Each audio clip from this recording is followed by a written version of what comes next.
عزیز دوستو، افضل but with facts میں ایک مرتبہ پھر خوش آمدید۔ اور ہمیشہ کی طرح ہماری آپ سے یہ گزارش ہے کہ ہمارا یہ پروگرام جو ہے وہ غیر جانبدار ہے، جس کا مقصد نہ تو کسی سیاسی جماعت کی کردار کشی ہے اور نہ ہی کسی سیاسی جماعت کی ترجمانی ہے۔ اگر آپ کو ہمارا یہ دعویٰ درست ثابت ہو تو پھر خود بھی اس چینل کو سبسکرائب کریں اور دوستوں کو بتائیں۔ اگر آپ کہیں سمجھیں کہ ہمارے اس دعوے میں صداقت نہیں ہے، ہم کہیں ڈنڈی مار رہے ہیں، تو پھر بھی ہمیں اپنے فیڈ بیک سے ضرور آگاہ کریں تاکہ ہم اپنی اصلاح کر سکیں۔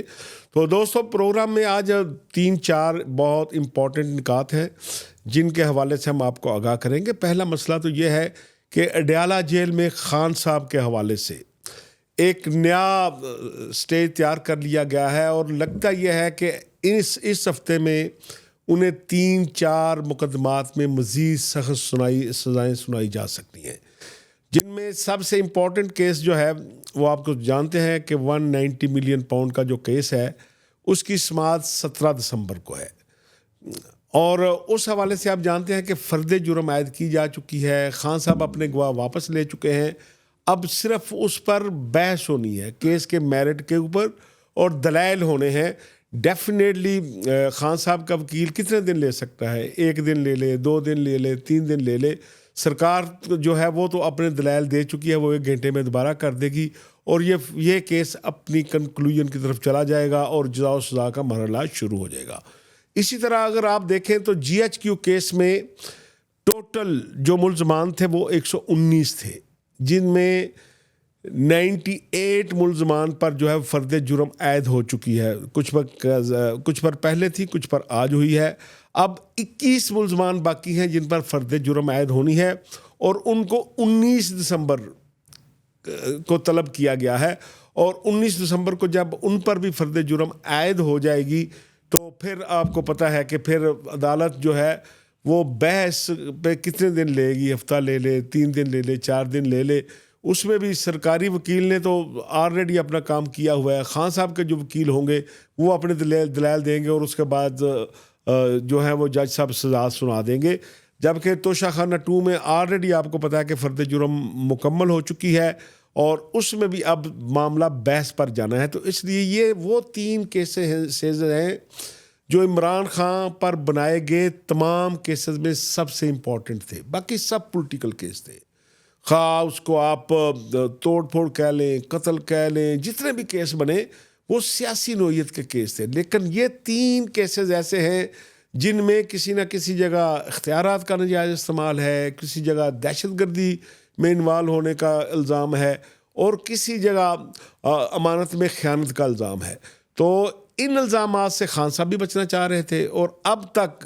میرا اپنا خیال ہے کہ یہ 3 کیسز جو ہیں وہ بارگیننگ چپ کے طور پر رکھے گئے تھے۔ لیکن لگتا یوں ہے کہ اب جس طرح 25 نومبر کے بعد PTI اور اسٹیبلشمنٹ جو ہے ان کے درمیان ڈیڈ لاک شروع ہو چکا ہے، اور ایون دین اب تو حکومت بھی PTI کے ساتھ مذاکرات کی ٹیبل پر آنے کے لیے تیار نہیں ہے۔ ایون دین کہ 25 نومبر کی رات وہ تھی جب بارگیننگ کے حوالے سے PTI 1000 نمبر پر تھی اور گورنمنٹ 0 پر تھی۔ رات 12 بجے خان صاحب کی جیل کا دروازہ کھلایا گیا، لیکن معاملات کنٹرول میں نہیں آ سکے۔ کیوں نہیں آ سکے؟ ہمارا دوسرا موضوع ہی یہ ہے کہ PTI 2 کشتیوں کی سوار ہے۔ ایک طرف مذاکرات کی بات کی جاتی ہے تو دوسری طرف مسل دکھائے جاتے ہیں۔ حالانکہ خان صاحب کو اور PTI کو پاکستان کی 75 سالہ تاریخ کا علم ہونا چاہیے کہ جب آپ اسٹیبلشمنٹ کے ساتھ بات کرتے ہیں تو اس کا طریقہ کار ہوتا ہے۔ حکومت کو آپ مسل دکھا سکتے ہیں، پولیٹیکل پارٹیز کو آپ مسل دکھا سکتے ہیں، لیکن جب آپ ایک طرف اسٹیبلشمنٹ کے ساتھ مذاکرات کے خواہاں ہوں، بار بار ہر ہفتے کہیں میں تو ان سے بات کرنا چاہتا ہوں، وہ بات نہیں کرنا چاہتے، اور ساتھ ساتھ پوری دنیا میں ان کے خلاف سوشل میڈیا ٹرینڈ بن رہے ہوں، اور ان ٹرینڈ بننے کا PTI کو کیا نقصان ہوا اور جنرل عاصم نصیر کو کیا فائدہ ہوا کہ جنرل عاصم نصیر تو اور ان کے جو کولیگ ہیں چند، وہ تو پہلے ہی فیصلہ کر چکے تھے کہ PTI جو ہے وہ فوج کے خلاف اور ملک کے خلاف ایک کمپین پر ہے، لیکن وہاں ایک نرم گوشہ تھا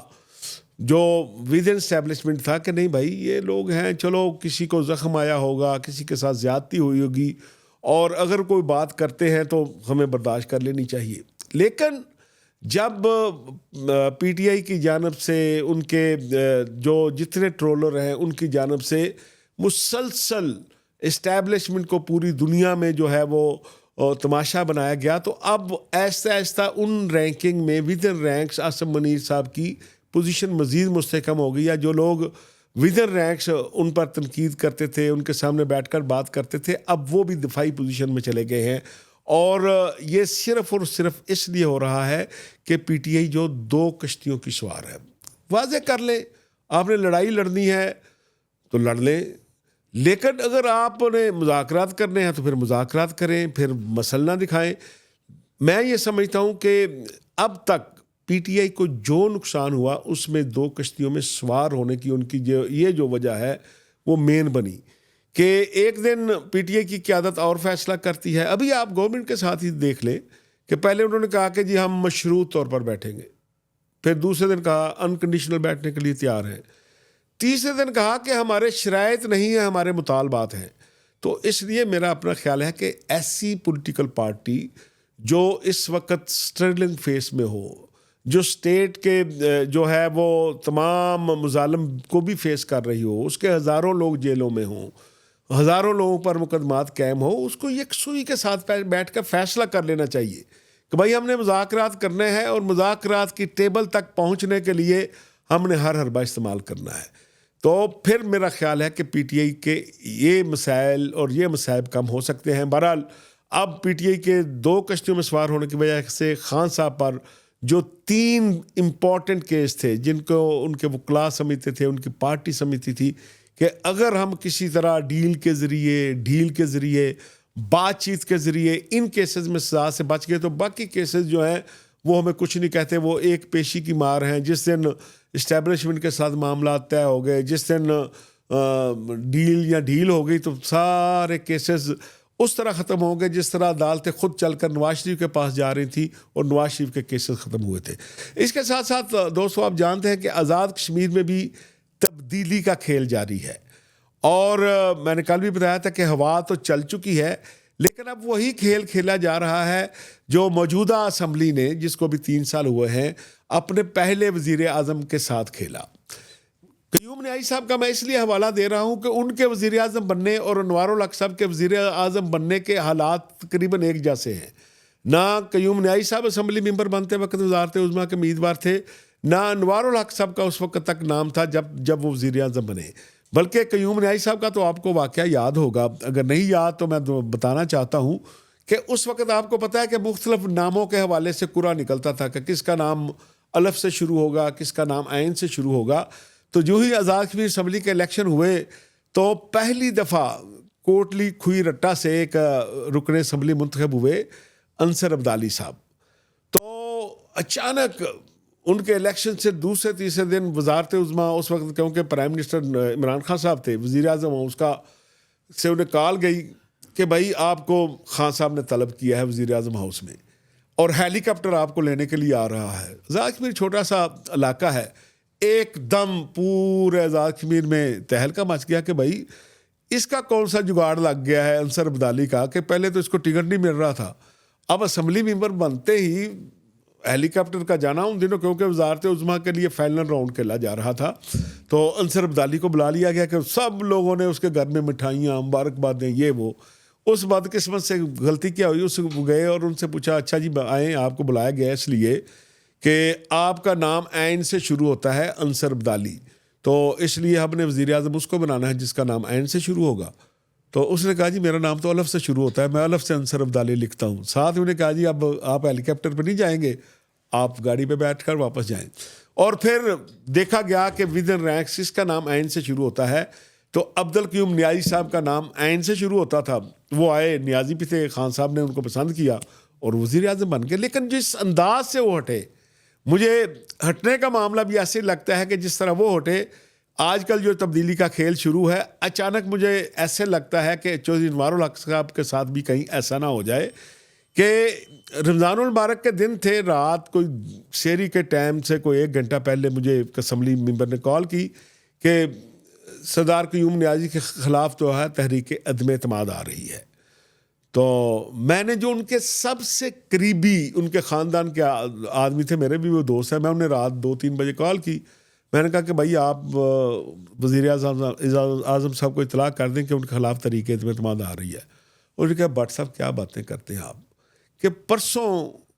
نیائی صاحب کی ملاقات ہوئی ہے خان صاحب کے ساتھ، اور خان صاحب نے شکایت کی کس کی، میں آن ریکارڈ بتاؤں گا، علی امین گنڈا پور صاحب کی، کہ انہوں نے کہا یہ دیکھیں وہ جب وزیر امور کشمیر تھے تو تھے، لیکن اب بھی وہ مختلف بڑی بڑی پارٹیوں سے کے حوالے سے ہمیں سفارش کرتے ہیں کہ آپ ٹھیکہ انہیں دیں، اور بڑی بڑی پوسٹوں پہ جو سیکٹری لگنے ہیں ان کے حوالے سے حالانکہ انہوں نے کرپشن کا الزام بھی لگایا، میں وہ نہیں لگا رہا، تو وہ کہتے ہیں کہ فلاں کو فلاں محکمے کا سیکٹری لگائیں، فلاں کو فلاں لگائیں. تو میں تو خان صاحب آپ کا ویژن لے کر چل رہا ہوں آنیسٹی کے ساتھ. تو انہوں نے کہا کہ 2 دن پہلے خان صاحب نے کہا ہے کہ آپ اب آزاد کشمیر کے معاملے میں اور عبدالقیوم نیازی کے معاملے میں پاکستان کا کوئی لیڈر پی ٹی آئی کا مداخلت نہیں کرے گا، آپ انڈیپینڈنٹلی کام کریں گے. انہوں نے کہا 2 دن پہلے یہ بات ہوئی ہے. تو اب کیونکہ رمضان شروع ہے، مختلف ارکان اسمبلی عید لگانے کے لیے جو ہے پرائم منسٹر صاحب کو ڈرا رہے ہوں گے کہ تحریک عدم اعتماد ہو رہی ہے، تو ایسی کوئی بات نہیں.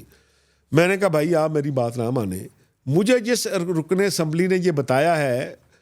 اس نے بتایا کہ اسی علی امین گنڈا پور جس کو آپ کہتے ہیں کہ خان صاحب نے راستے سے ہٹا دیا تھا، اس کے پاس خان صاحب کا لیٹر ہے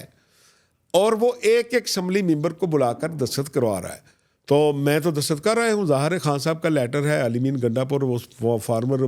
وزیر امور کشمیر تھے. تو بہرحال اس رات 2-3 بجے تو انہوں نے میری بات نہ مانی، لیکن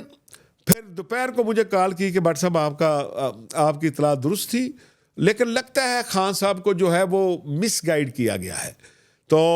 آج شام کو افطاری کے وقت خان صاحب کے ساتھ نیازی صاحب کی ملاقات ہے اور ہم جائیں گے. وہ جب خان صاحب سے مل کر واپس آئے تو بڑے مطمئن، مجھے انہوں نے بتایا کہ دیکھیں ہماری خان صاحب سے ملاقات ہو گئی ہے، اور ہم نے کہا ہے، ساتھ ہی انہوں نے کہا کہ اس وقت بھی گنڈا پور صاحب خان صاحب کے ساتھ بیٹھے تھے، تو ہم نے خان صاحب کو بتایا کہ بھئی علی امین گنڈا پور صاحب نے سردار تنویر الیاس کو سے پیسے لیے ہیں اور وہ آزاد کشمیر کی وزارت عظمیٰ تبدیل کرنا چاہتے ہیں. تو خان صاحب نے کہا اچھا اتنا سیریس الزام ہے، کل دوپہر کو شاہ محمود قریشی صاحب کشمیر ہاؤس آئیں گے اور اس واقعے کی تحقیقات کریں گے. اور پھر کیا ہوا، دوپہر کو اسی دن خان صاحب کیونکہ وزارت عظمیٰ سے ہٹ چکے تھے، وہ پورے ملک میں جلسے کر رہے تھے، تو ان کا پشاور میں جلسہ تھا، مجھے اچھی طرح یاد ہے. تو دوپہر کو 2 بجے نیازی صاحب اور ان کے ساتھی کشمیر ہاؤس میں انتظار کر رہے تھے کہ شاہ محمود قریشی صاحب آئیں گے. تو میں نے کال کی، میں نے کہا کہ بتائیں، انہوں نے کہا ہم بیٹھے ہیں. میں نے کہا بھائی اٹھ جائیں کہ خان صاحب جو ہیں وہ سردار تنویر الیاس صاحب کے ہیلی کاپٹر پر بیٹھ کر پشاور میں جلسہ کرنے کے لیے وہاں پہنچ چکے ہیں اور شاہ محمود قریشی ان کے ساتھ ہیں. تو اس طرح جس طرح وہ قیوم نیازی صاحب وزیر اعظم بنے، اسی طرح انوار الحق صاحب وزیر اعظم بنے تھے. ان کا کوئی نام نہیں تھا، مختلف نام تھے، کبھی چوئی رشید کا نام آتا تھا، کبھی بیرسٹر صاحب اپنا نام پیش کرتے تھے، کبھی پیپل پارٹی کے کسی امیدوار کا نام آتا تھا، لیکن کرا پھر چودھری انوار الحق صاحب کے ساتھ نکلا. وزیر اعظم بننے کی کہانی ایک جیسی ہے، اب اترنے کی کہانی آپ سن چکے ہیں قیوم نیازی صاحب کے ساتھ کیا ہوا. اور اسی حوالے سے چودھری انوار الحق صاحب کے ساتھ آج کل مختلف جگہ پہ میٹنگیں جاری ہیں، اہم مقامات بھی شامل ہیں جن میں سیاسی پارٹیوں کے دفاتر بھی ہیں، سیاسی رہنماؤں کے ڈرائنگ روم بھی ہیں. بہرحال تبدیلی کا یہ کھیل شروع ہے. آج بھی بہت سے لوگ کہتے رہے کہ بھائی ٹائم بتا دیں، ٹائم فریم دے دیں. میں نے کہا بھائی میں تو غلط بات نہیں کر سکتا جب تک مجھے اپنے سورس سے کنفرم نہ ہو کہ کوئی ٹائم فریم آ گیا ہے. میں نے ٹائم فریم نہیں دینا، لیکن ابھی صرف آپ کو یہ بتاؤں گا کہ جو کھیل سردار عبدالقیوم خان نیازی سے شروع ہوا تھا اب چودھری انوار الحق کے ساتھ بھی جاری ہے. اب ہوتا کیا ہے، آئندہ چند دنوں میں آپ کے سامنے صورتحال واضح ہو جائے گی. ہمارے پروگرام کا وقت ختم ہوتا ہے، آپ کے فیڈ بیک کا انتظار رہے گا. اجازت دیں، اللہ حافظ.